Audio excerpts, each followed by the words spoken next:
About 2 years after I graduated from Stanford Business School, I started one of the first boutique hotel companies. I actually lost 5 friends to suicide. Ended up spending the next 7.5 years helping the young founders of Airbnb take their little tech startup and turn it into the world's most valuable hospitality company. So on IPO, the company was worth over $100 billion. So why don't we have midlife wisdom schools? Why don't we have a place where people in midlife can reimagine and repurpose themselves? So what is it that we typically get wrong about midlife? And I think Deb, naturally, you're cool. Because I am maybe, that's why I say, because I'm cool. I have swagger. That's why I tell them. Yeah. And I tell them that swagger skips a generation. So their kids are going to have swagger, and that's the good news for them. Give a pro-aging message to the world, because we have a whole lot of anti-aging messages out there. How do you navigate your transitions? How do you cultivate purpose? How do you own your wisdom? And how do you reframe your relationship with aging? Chip Conley is an extraordinary man. He's the author of the book, Learning to Love Midlife, 12 Reasons Why Life Gets Better with Age. That is out now, brand new. He's also the original modern elder of a little up-and-coming company that you might have heard of called Airbnb.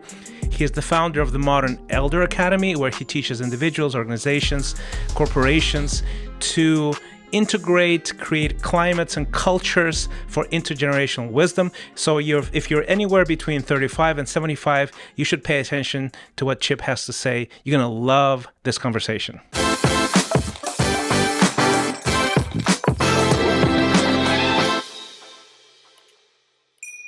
Chip Conley, thank you so much for coming on the show. I'm a huge fan. Yeah. And, I've been looking forward to this for a long time.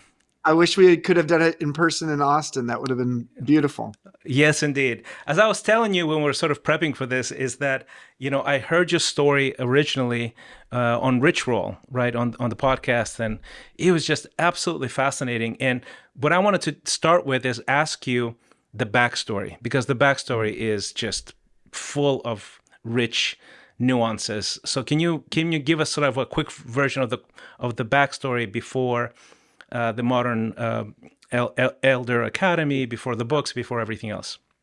Yeah, so I grew up in Southern California, and I went up north to college at Stanford, went to Stanford Business School as well. And about 2 years after I graduated from Stanford Business School, I started one of the first boutique hotel companies in the U.S. called Joie de Vivre, means joy of life in French. And I loved the name. It's not a particularly practical name in the United States. Most people don't know what it means, how to pronounce it, or how to spell it. But over the next 24 years, I was the CEO of that company. We became the second largest in the U.S. Each of our hotels had a different name. There were 52 of them all around 52. California. Wow. 52 different hotels, each one its own brand, its own name, all around California. I sold the company when I turned 50, and I'd been going through a really rough time. My late 40s were I had the midlife crisis. I'll come back to it later and talk about why it's a midlife chrysalis, not a crisis. Yes. But I had a very difficult time during that time, and I actually lost 5 friends to suicide, five male friends, age 42 to 52, during the Great Recession.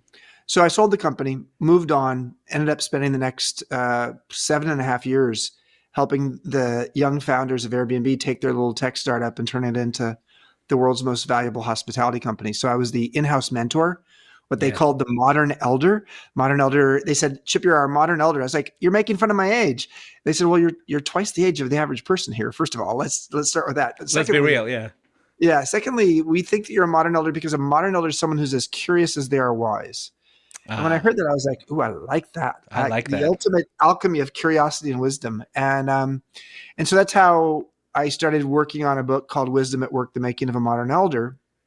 While I was working on that book down in Baja, I had a Baja being in Mexico. Right. I had a Baja aha, and that was, why don't we have midlife wisdom schools? Why don't we have a place where people in midlife can reimagine and repurpose themselves? And so that is how I ended up creating the world's first midlife wisdom school.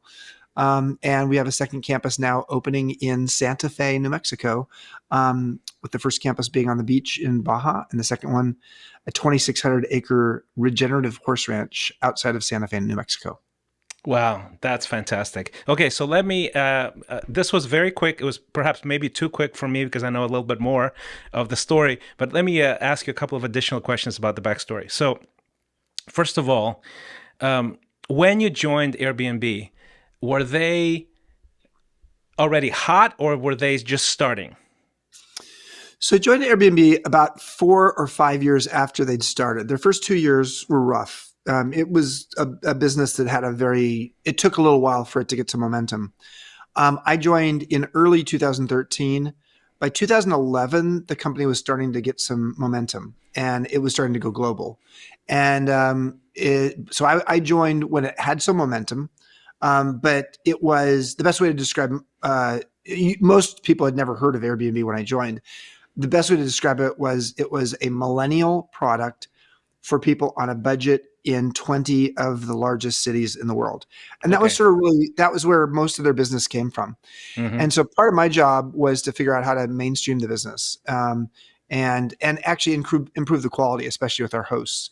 And then build the strategy. I was in charge of strategy. I was in charge of a few things, but you know what? They would have done fine without me. Now, the truth is they would not probably done as well without me, but they had momentum. But you know, when it went on IPO, it was the company was worth over $100 billion. So it went a long way for sure. And what I really admired and appreciated the most was that Brian Chesky, who is 21 years younger than me and one of the co-founders and the CEO, he was not intimidated about having a guy like me who was 21 years older than him, who had a long-term experience as a CEO in the hospitality business, had a lot of notoriety as a leader because I write leadership books. But he was confident enough in his own abilities that he really wanted me to be by his side to help be his mentor. The truth is, I was his mentor because I was both the mentor and the intern at the same And time. you were learning about I learned the hustle culture, all of that stuff, right? I learned hustle culture. I learned about DQ. He learned about EQ from me, emotional intelligence. I learned about DQ, digital intelligence, from him, Right. and I learned a lot. So I really credit Brian for creating a really symbiotic relationship between the two of us. So this is obviously not typical, right? So I work in one of my businesses. I work a lot with startup founders and things like that. So I have a little bit of an acquaintance of the cultural texture. The cultural texture is fail fast, like go like go down in flames, and it's glorified and everything. And so, what is it about Airbnb and Chesky that was different? Was it him? Was it just the culture was different? Was seated differently that brought about this very unusual move? I mean, I think it's a few things. I think the fact that the three founders, we there's no company that's ever grown to the valuation of Airbnb that has had three founders actively involved in the business for over 10 years. Hmm. And so I think that was part of it, although part of my role was to help the three of them to work better together. I think Brian had a growth mindset. He had a huge appetite for learning. And I think that had something to do with it. I think that Joe, one of the other founders, was focused on culture, as was Brian and Nate. But that was exceptionally important, and so they invested in culture, which was huge. So if you're going to grow globally, you bet and have 22 offices around the world in 22 different countries, you better figure that out. Culture is going to be Absolutely. the thing that binds you. And then Nate, the third co-founder, was just the brilliant technology brain of the thing, and Airbnb was put together, on a relatively low budget to start with, and then it started getting some funding. But it could not. The two others, the two designers, Brian and Joe, could never have done this without Nate, because he was he was doing the technology stuff. He's a Harvard trained engineer, and he was able to do the technology stuff very inexpensively. And at this point, Joe has stepped away from the business in the last couple of years, and he's actually living in Austin. And so it's just Brian and Nate still actively involved in the business. Wow. Are you still in touch with them, by the way? Oh yeah, I mean, I Oh, literally texted Brian today. oh, So that's wonderful. we're gonna have dinner soon. So yeah, we had a very deep, close relationship. In your new book that I read and loved, by the way, on Thank so you. many levels, Learning to Love Midlife, 12 Reasons Why Life Gets Better with Age. And I can affirm that the journey of life has it's a smile, right? So it goes up, closer to it gets better. It really does. And someone who's actually, I went through my midlife chrysalis, in your terms, in Los Yeah. Angeles, Hmm. like 15 years ago. I sort of emerged from it, maybe 14 years ago, and it was I really I love what you said, and I want more people to say it, because that's exactly how I feel. I highly recommend midlife crises or chrysalises, because if you do it right, you emerge transformed, upgraded, full of energy. And so, what is it that we typically get wrong about midlife? Well, let's talk about the crisis versus chrysalis language. First of all, I was on the TED stage earlier this year and gave a talk about the midlife crisis. And the first thing I said when I came on stage was, what's the first word that comes to mind when you think of midlife? And the audience, all in unison, said crisis. And it's like, oh, wow, what a bad brand that life stage has. Um, but the crisis suggests that maybe everything's falling apart.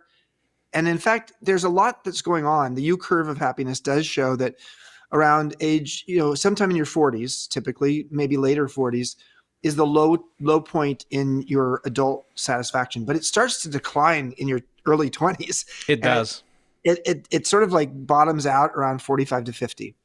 And then with each decade after that, you get happier and happier.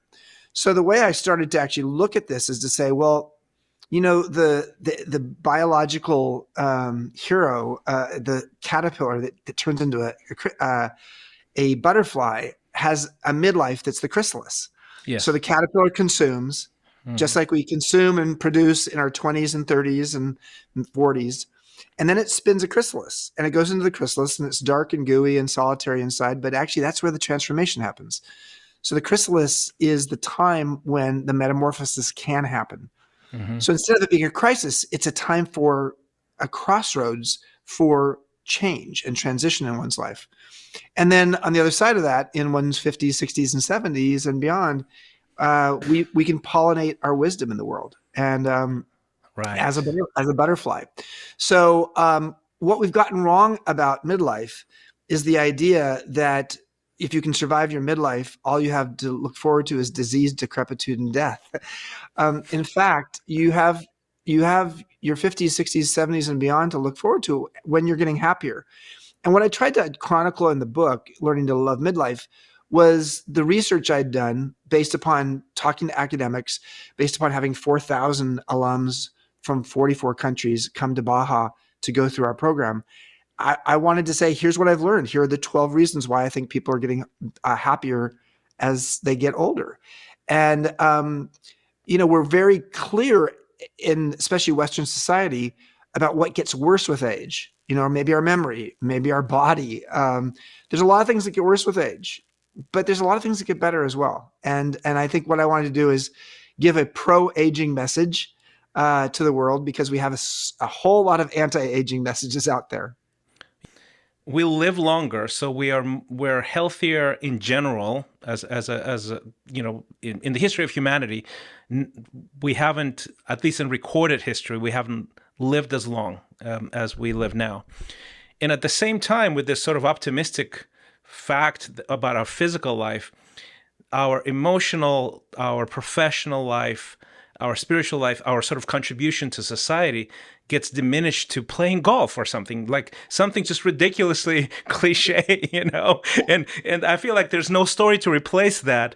Yeah. Not active, and I just, that's why I think what you're doing with the academy, what you're doing with your book, is tremendously important, because we what a loss of resources, of wisdom, of energy, of vitality, if we don't have this cultural reawakening to midlife as a wonderful gift. Yeah, I mean, we have such an opportunity intergenerationally. And certain cultures, the Latino culture, the African American culture, Asian culture, generally speaking, has some intergenerational collaboration, and maybe multi generations live together. But in the dominant culture in the United States, that's just not true. The Caucasian culture, and Do you find what that this is a Western thing, it, not just it is a American, but Western thing. Western? Yeah, it is a Western thing for sure. Hmm. Because you could, if you go to Latin America, if you go to Asia, you go to Africa, you see the intergenerational living situations more Yeah. often. Yeah. So there's a real opportunity here. And the opportunity is not just at home, it's also in the workplace. By the year 2025, which is very soon, the US Department of Labor says that the majority of Americans will have a younger boss. We've never seen this before. I mean, we've Wow. never. So, how do we create a workplace where we have younger people being the boss of older people?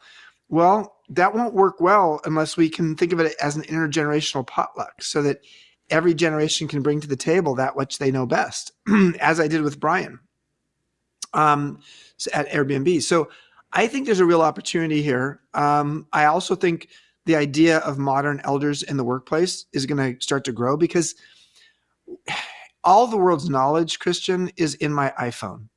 And now with AI, with artificial intelligence, it's even more accessible in other ways. So knowledge is a commodity. What's really valuable and scarce is wisdom. It's wisdom. Yeah. And you can have wisdom at any age. I mean, I know people who are 30 years old and wiser than a 70-year-old, partly because they have taken their painful life lessons as the raw material for their future wisdom, and they've learned from those lessons.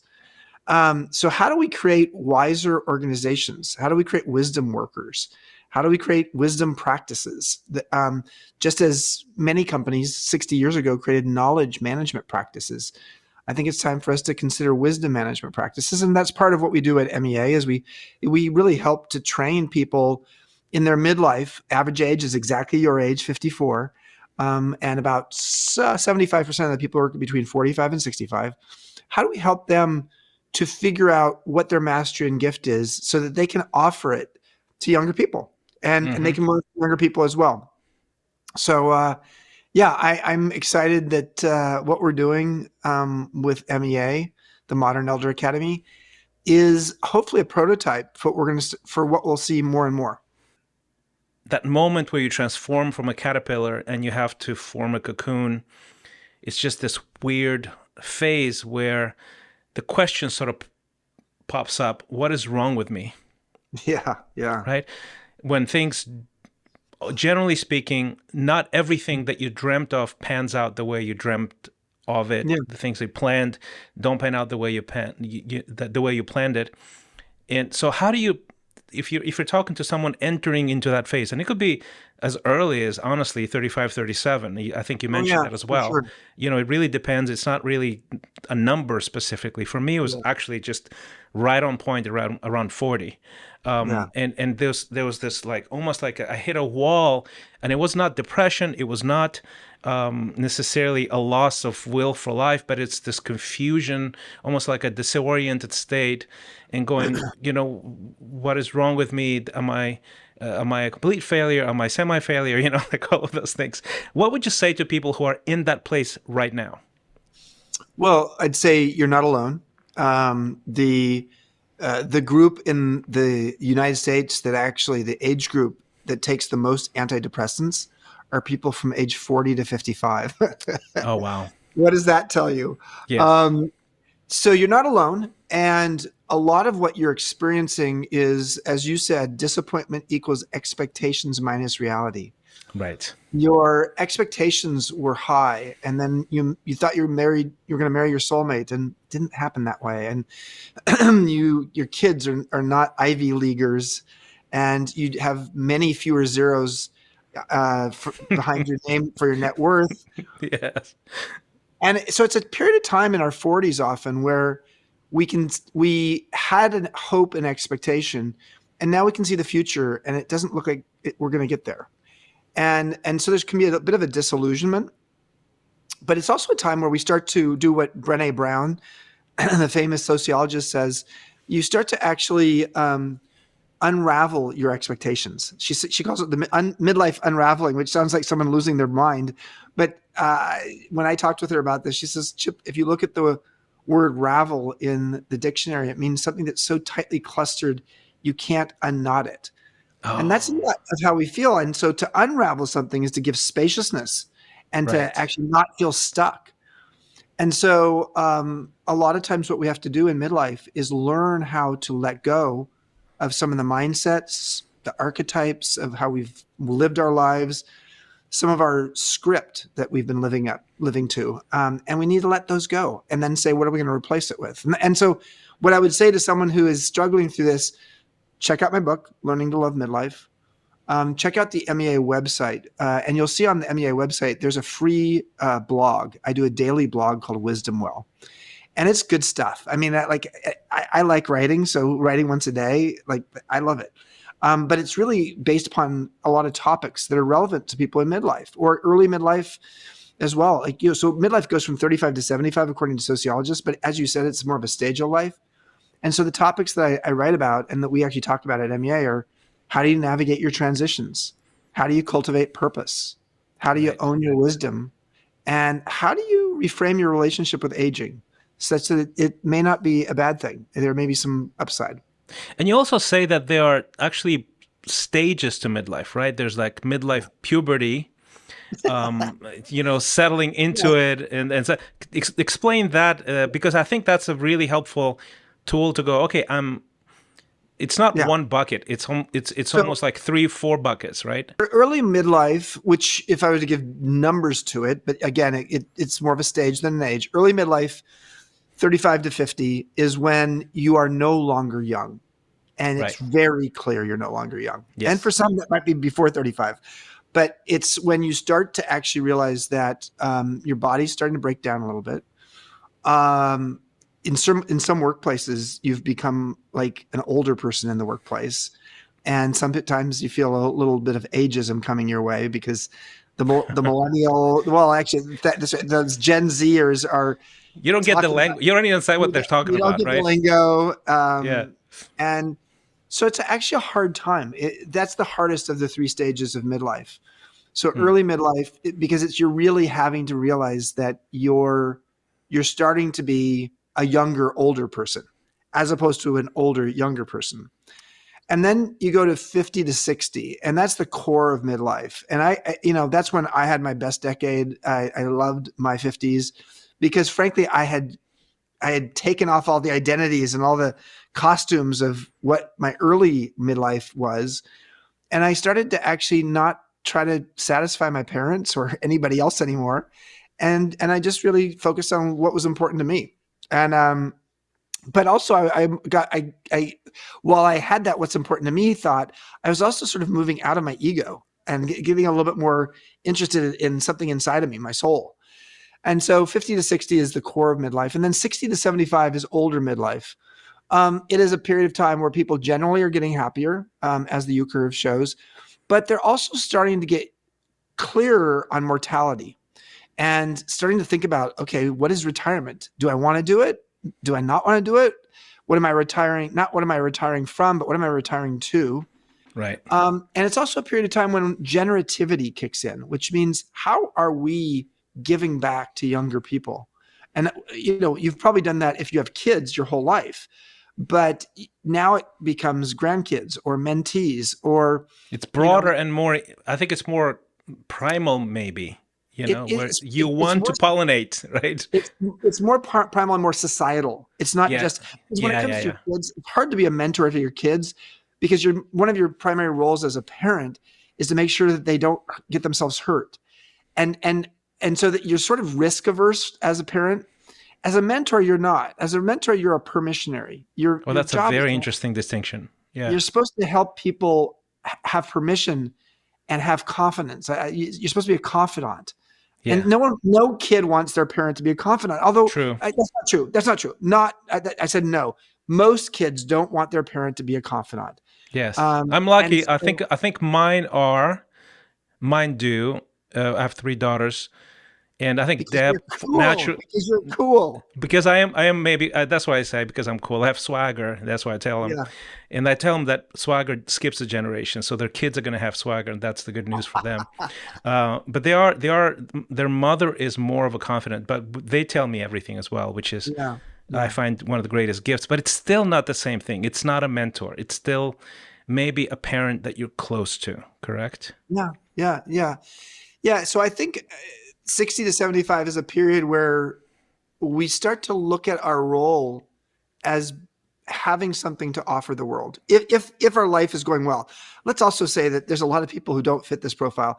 The average retiree in America watches 47 hours of TV a week. That is not giving back to other generations. And so, and a lot of the cranky people in the US today are people who are older. And so when I talk about this, people say like, let me introduce you to my uncle. He's a cranky old son of a gun. And I was like, yeah, there are lots of examples of people who don't fit this profile. But this is global data about the U-curve of happiness that is including the US. And so there's a lot of, again, my book really speaks to it in a bigger way in terms of what are the 12 reasons. But all I can say is midlife is a marathon. It can last 40 years. Yeah, that's true. Can I ask you this, as someone who grew up, spent a lot of time in the global South, right? Mm-hmm. Latin America, Africa, and some time in Europe as well. There seems to be, as you mentioned, this massive difference between generational sort of culture, intergenerational culture. In the global South, there's much more respect, much more integration. Some of it is produced by millennia of tradition, but also socioeconomic limitations, correct? Like we are much more upwardly mobile. We move out of our parents' homes. We move to pursue jobs in the West, right? We move cities, states, countries sometimes, right? So some of it is that. And so my question, I guess, is we look at the global South, that we look at humanity for millennia, basically before just 200 years ago. It was fairly, intergeneration connection was fairly tight with variations. We've lost quite a bit of that to our detriment. Yep. My question is this lost forever? Is there something you can do sort of to bridge the gap and not throw the baby out with the bathwater? Well, or is it irreversible just because of the evolution, the socioeconomic evolution of the West, cultural evolution of the West? So I would say one other thing that has led to the intergenerational and also to the hierarchy based upon age. So, older people, elders having respect is religion. And the cultures that have a very strong religion often have a hierarchy built into them. The older you are, the more respect you have, etc. I think the thing that is true today, and it's most true in Asia, a place that used to have much more intergenerational connection, very much a respect for the elders, but it's changing pretty quickly, is in the old days, you went to grandma or grandpa if you had a question as a kid. Today, you go to Google, and you go to Google or AI. And that shift means that what we are seeing in the West is starting to be a global phenomenon, that the need to have your elders by your side as someone to actually teach you something is less important. Let's also look at what led to elders in the West becoming less important. Number one, it was going from an agricultural economy to an industrial economy. In an agricultural economy, having an old farmer was like having a farmer's almanac. It's like the farmer could smell the wind, and you just had the intuition, and you had land wisdom. Yeah. You go into the industrial era, and it becomes brawn. It becomes and robotic, and frankly, being older was not to your benefit, other than if you were maybe an older manager. But for the line level work, nope, was really not. It was backbreaking work often, and so there was less wisdom was less important there. And then you go to the technology era, and like, wow, it's digital natives versus digital immigrants. Mm-hmm. I'm a digital immigrant. That's right. Because I did not grow up with technology. If you're 25, you're a digital native. And so in a world where digital intelligence, DQ, is very important, we tend to prize people who are younger. And so ageism in the workplace grows, and especially in certain kinds of industries. So all of that's happened in the West. And I think religion, the breakdown of religion in the West, additionally, guess what? That's a foreshadowing to what's happening in the global South and Asia. So it's going in that direction anyway. Yeah. Yeah, mm-hmm. It is. It is. And therefore, I'm hoping that what we can do is help to show the value of wisdom in an AI society, such that those organizations realize that, having diversity in age in a workplace is just as important as having diversity of race, ethnicity, sexual orientation, or gender. I hope you're enjoying this remarkable conversation with Chip Conley. Before I ask him one last question, I want to share an opportunity with you. If you go to exponential.life, you can get free access to a training that I provide there that really sort of unpacks a lot of the practical aspects of what him and I are discussing. This chrysalis, this transformation in midlife that can happen, that can make the second half of your life the most remarkable, high impact, world changing life you can get, a happy life. I hope you enjoy it. Go to exponential.life. Yeah, I think in the same way how, for example, people like Oprah and other people that basically study happiness as an art, right? As a state of being, it became from a fad to this sort of self-help thing, like Tony Robbins, right, whatever, until the numbers start showing that it actually impacts the bottom line. And now every corporation wants to change culture, figure out how to change sort of the happiness index of their corporation. I have a sense that maybe wisdom is going to enter that same stream. I agree, and we're already seeing it in companies that are sort of ahead of the game, and our fastest growing part of our MEA business is our B2B, our private workshops where companies or peer-to-peer groups like YPO or EO or Vistage say, hey, we want to come and learn your curriculum in a private group where we can actually learn about wisdom and wisdom management. So, oh, that's wonderful. What would you say to someone who perhaps feels, I wish I knew this 10 years ago. And I feel like I've lost my opportunity. Look at them talking about this with such optimism, and I am over the hill and I have no value. I have a sense what you're going to say, but I want you to say it to them. Yeah, well, I'll say two things. Number one is, while longevity in the United States is rough these days, it's no better than it was in 1996, and it's definitely growing very fast the rest of the world. The fact is we're living longer than we used to. So you have more life ahead of you than you think you do. The average age of the person who comes to MEA is 54. The average age they think they're going to live till is 90. 54 is exactly halfway between 18 when you become an adult and 90 when you die. So at 54, you have a lot of life ahead of you, 36 years. So start with that. Secondly, the question I would suggest that this person asks themselves is the following. What do I know now, or what have I done now that I wish I'd learned or done 10 years ago? Get that in your brain. Think about it. Okay. And then ask yourself, 10 years from now, what will you regret if you don't learn it or do it now? Because anticipated regret is a form of wisdom. It is. And for this person who feels like, well, life has passed me by, it's too late. Think about the things that you will regret 10 years from now if you don't learn it or do it now. This is how I learned to start surfing at age 57 and how to start speaking Spanish, because I learned French. Hence, Joie de Vivre, my hotel company. Joie de Vivre, yes. But I never learned Spanish. And so I live in Mexico part-time because our Baja campus is there. So I've been, mi español es muy malo, pero estoy mejorando. I mean, I'm getting better. Así es. So it's really important for us to ask that question, because to imagine I think so too. Yeah. What we could learn or what we could do in these next 10 years gives us the incentive to become a beginner again. I think so too. And I think honestly, I would say, if I were to contribute to someone who's listening now, who is in that sort of state of mind, I would say it would be a tragedy to lose you, the treasure inside of you. It would be a complete tragedy. It would change history quite literally, right? And don't allow that to happen, because we're all better because of you being among us, serving us, sharing your wisdom with us.